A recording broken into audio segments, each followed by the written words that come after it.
आदिलशाहचा दरबार भरलेला है। क्या इतनी बड़ी बेगम है कोई माई का लाल जो शिवा को जिंदा या मुर्दा यहाँ तक कैद कर ला है।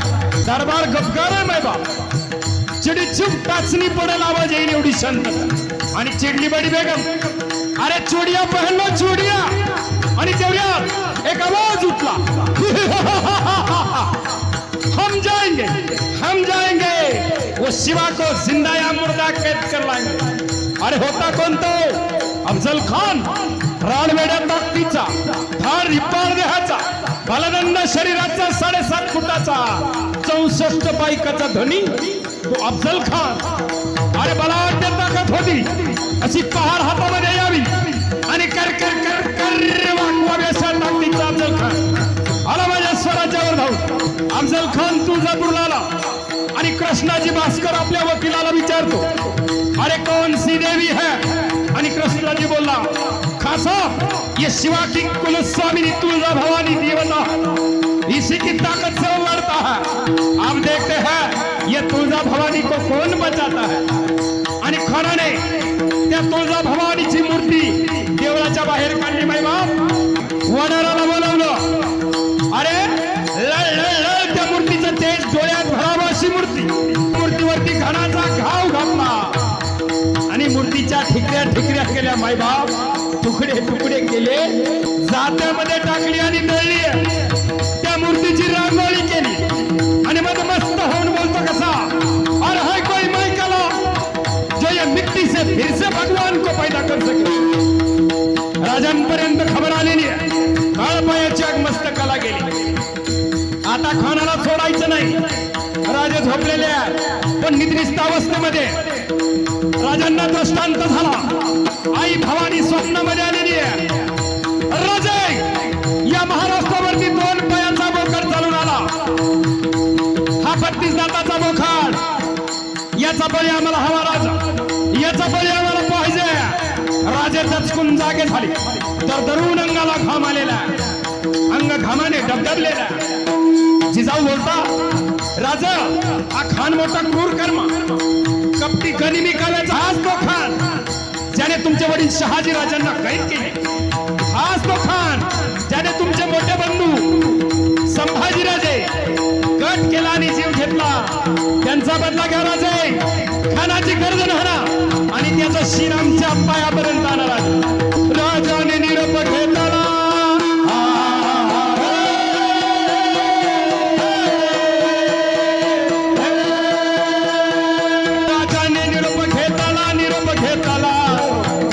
दंडवत घातला भवानीला तसंच आई जिजाऊला माझी जाऊच्या डोळ्यामध्ये घळघळ अश्रू आले। कसला बेहुदा वकूत आला पाणी आला आईच्या डोळ्याला। देवी माझं लेकरू खानाच्या समोर जात आहे त्याच्या पाठीशी उभा राहा हे भवानी त्याला बळ दे। आणि राजांनी पत्र लिहिलं गनिमी काव्याचा शत्रू असेल तर त्याला गनिमी काव्याने सामोरं जाईल। माझे राजा लिहिता खान साहब आप तो हमारे बड़े हैं हमारी पिताजी के उम्र के हैं हमारे चचा जान है। अरे कसला चचा जान जीवाचा घोट घ्यायला आलेला पण गनिमी कावा करता हमें आपका डर लगता है। आप आइए प्रतापगढ़ पे आइए। पत्र मिळाल्याबरोबर खान हसतो कसा हमें डर रहा है चलो प्रतापगढ़ पे जाएंगे। आणि आला की महाराज खान प्रतापगढ़च्या पायथ्याशी खान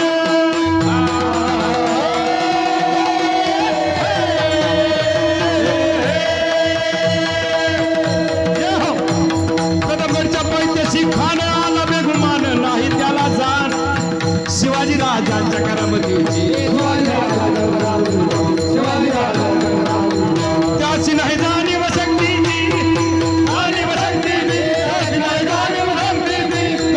कल्पना युक्तीची नवीन हाती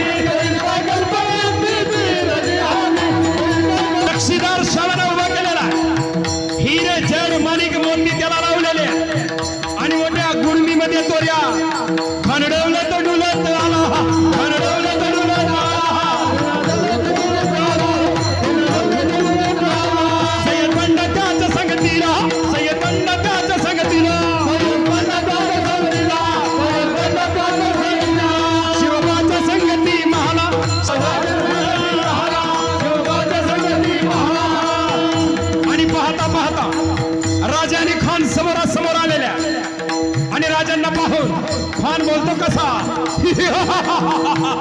आओ आओ शिवाजी राजे हमारे गले लग जाए खान हाक मारी तो हसरी रोकू न नजारा गहरी निरा निरा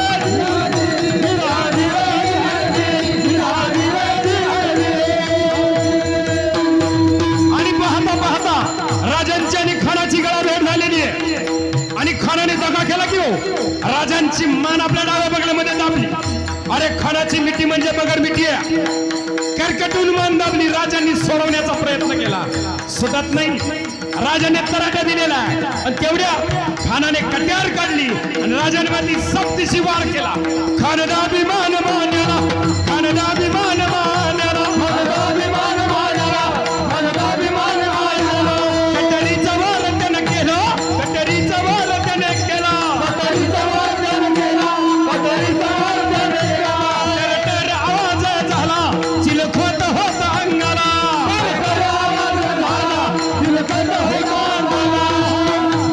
राजे मान सोडवण्याचा प्रयत्न करतात राजांचं रक्त सासळलं सास खुदमरला पण जोरात तराटा दिलेला कट्यार काढली आणि खानाच्या पोटात बसली पोटामध्ये बिचवा ढकललेला तर फाडलं पोटाला